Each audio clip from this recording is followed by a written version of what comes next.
Doing the Squirtle thing. Mm-hmm. Yep.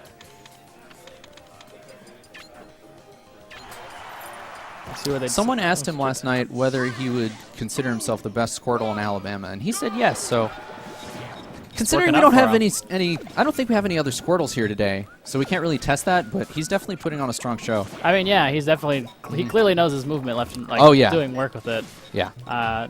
Really showing a good variety of Squirtle's tools, making it work well. I mean, taking him. He's round 7 losers right now. So yeah, I played A friendly with him yesterday, and the only time I was able to punish anything involving his movement was when he was just trolling me and wall clinging, and I down air spiked him as Marth.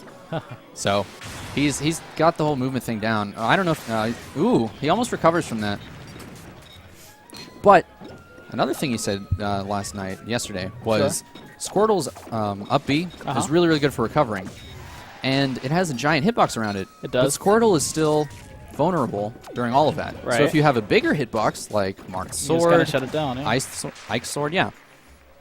Especially something like Ike's forward air, if you can manage to land it. Right. Yeah. So I would think that Game & Watch has pretty big hitboxes. Yeah. Depending on how much Zoma knows the matchup, he might just try to challenge the up B with a forward air or a neutral air, depending on positioning.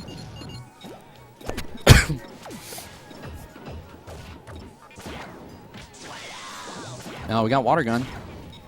Sticking out the Fang being super slippery. That was a perfect bacon. Ooh. Yep. And here we're seeing a matchup of probably the 2 strangest characters in PM. Squirtle, because of all of his weird movement options. Squirtle's got all this Crisco lying in his body. Squirtle has probably, I don't know. It's a toss-up for people. There's a huge argument on Smashboards about it, about which character has the highest potential skill ceiling.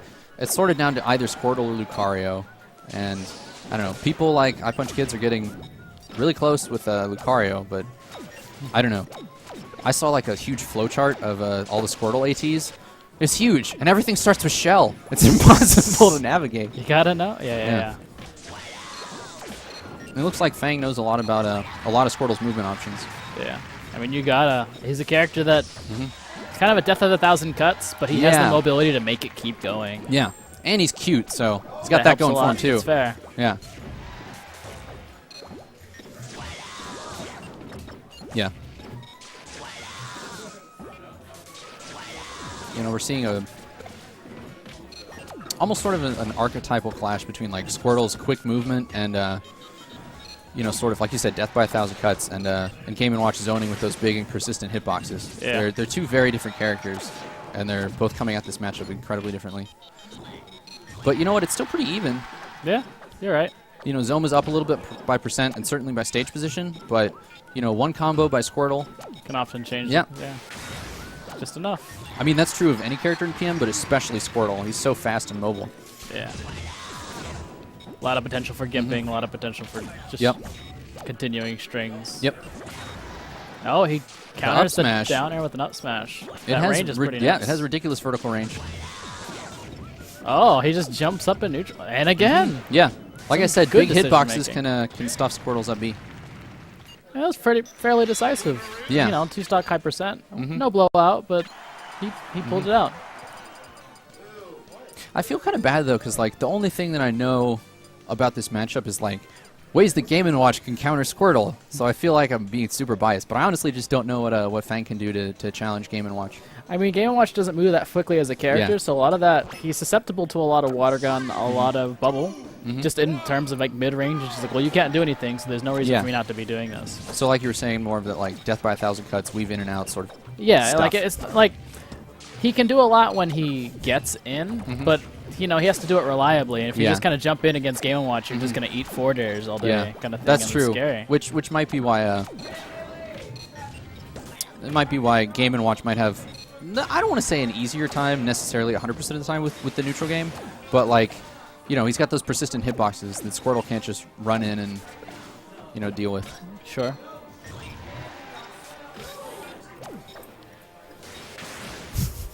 I always laugh whenever the Game & Watch forward tilt comes out. Because you ever seen that episode of Boondocks where, I don't know, one of the kids throws a chair? Yeah. Whenever you throw a chair, it doesn't matter if it hits anybody or there wasn't even anybody fighting. Stuff. It just gets real.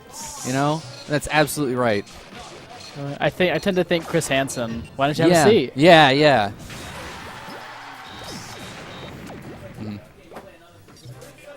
Yep, and we're still even at 3 stocks.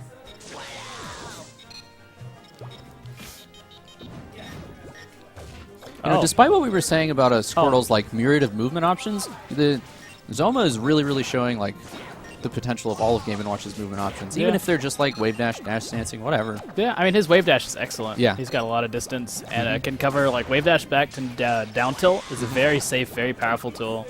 But I gotta go. I got a melee match apparently. All right. Well, good luck. Fingers crossed. If you're facing Squirtle the Clown, just good luck. He likes to pop off mid-match. I can respect that. All right, hits him with the chair in an edge guard situation. But both players are pretty even right now.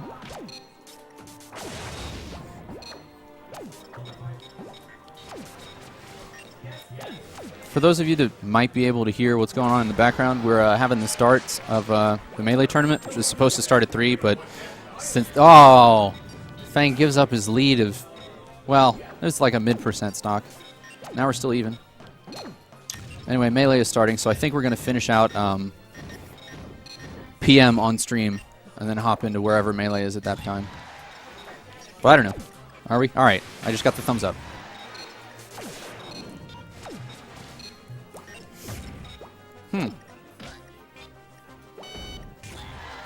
Ooh, hits it with the chair. That SD might have like gotten into Fang's head a little bit. But he can still do it. This is Smash after all. Ooh. Ooh, that was a nice air dodge to avoid the nair. That was really skillful.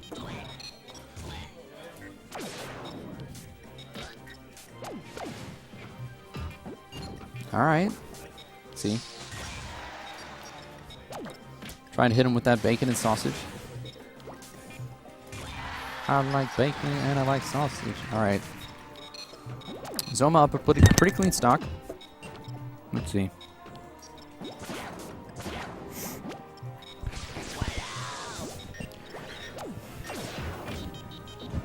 Do you know anything about this matchup specifically that hasn't already been said? Which is basically like, Squirtle's really fast, but Game & Watch has those persistent hitboxes, like Nair and forward air. It's so, I really don't know any of Squirtle's matchups. Squirtle is just a weird character to me. And then the earlier versions of Project M, he was super janky. He was just kind of just brain dead. You just side B and you just get a combo off of it just because. And 3.0 is especially bad because you know, basically do the same sort of crazy stuff out of Squirtle side B that you could out of Ike's. But in this one, I think you can only jump out of the actual side B if you actually like hit shield or the actual person, not at like any time in the other versions.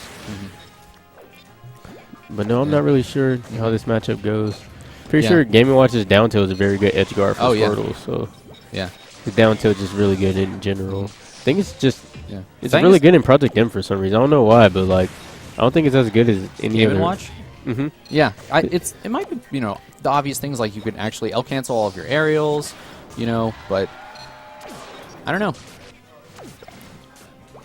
As far as Squirtle goes, though, Fang is no stranger to making super clutch comebacks. We were just casually playing. Well, as I say that, I feel bad now. And Zoma takes a 2-0. But that was a really, like, that was an even match, despite that it was a 2-0. That's why people, like, whenever people say, oh, I got 2-0'd, or, oh, you know, it was a 2-0, that doesn't necessarily mean that, like, there was a huge skill difference.